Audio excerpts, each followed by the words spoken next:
Joanne Calderwood versus Andrea Lee takes place to headline the prelims of UFC 242. Abu Dhabi. Khabib versus Poirier is a good fight at females flyweight division. We need female flyweight fights to happen because Shevchenko is untouchable and she needs an opponent. And I think that Andrea Lee is going to deal with...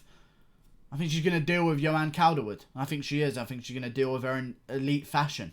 I think Andrea Lee is a very good fighter, and she's a technically good fighter, which is hard to come by. As much as people don't want to be offensive, I'll be offensive for them. 75% of the female MMA roster can't actually fight for shit.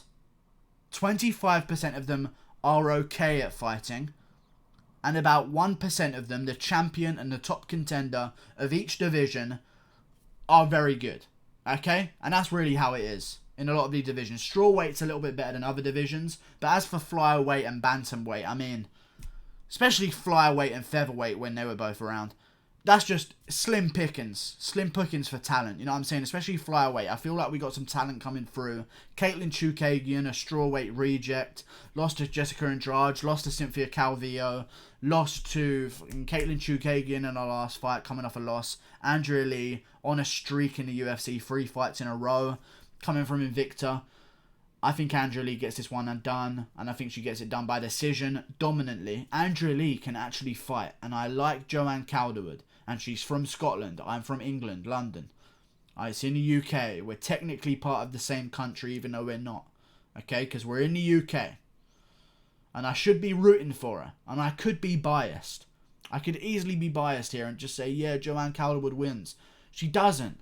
Okay, I don't think she's a good fighter. I really don't. I don't see anything in her game that shows me technical skill level. I don't see anything in her game that shows me consequences when she lands shots on people. I don't see anything in her game that gives me any kind of... I just don't see anything, man. I really don't see fuck all. I really don't. Her performance against Caitlin Chukagian, I mean, the skill level behind that striking was just none.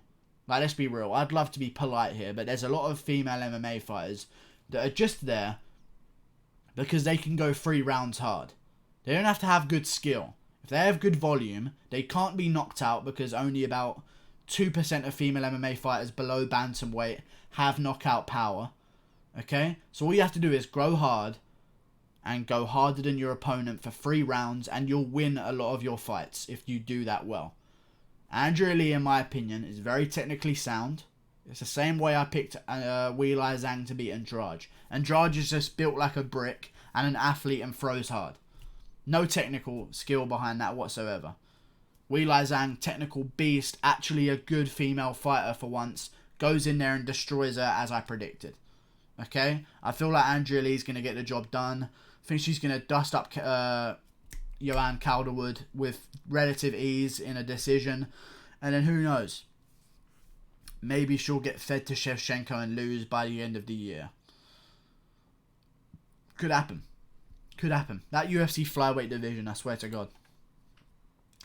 I don't know why. They should have done this in all female divisions. You can't just...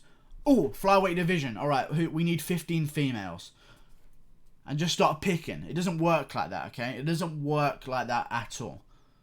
What they should have done is set up a division in Invicta, which they have, and let it marinate and let that division grow until you've got a stacked list of 15 great fighters. Then you transfer it to the UFC. Don't just go, oh, flyweight, we need 15 girls that can weigh 125 pounds. That's all it was. I think Andrea Lee is one of these beasts coming up. I think she's a great fighter. She has some trouble in the grappling department, which could be what Joanne Calderwood's going to go for here. I feel like she sort of showed that she has no more trouble in the grappling department by beating Montana De La Rosa, who was a savage in her own right, and I think that's a great win. And I think it's also a better win than really you could argue anything Joanne Calderwood has on her record. Right? I mean, she beat Courtney Casey. That's a name that I recognise. What's her record? 8-7. And she's in the UFC as well. That's embarrassing. Female MMA is absolutely embarrassing. Ariane Lipski, what's her record? 11-5. Holy shit. Oh, she's sexy, so that's all you need to get signed up for. I swear to God, some of these MMA fighters, listen, if you look the part, you're in. Doesn't matter if you can't throw a punch for shit. If you're a failed model ever in your life, stick on a pair of gloves and call up Dana White. Do him a favour behind the scenes. You get yourself signed to the UFC and probably a title shot. And even maybe a division made for you. If you're a 155-pound girl out there and you're a failed model, call up Dana White. He'll make a division for you. Done. I think Andrea Lee gets the job done here.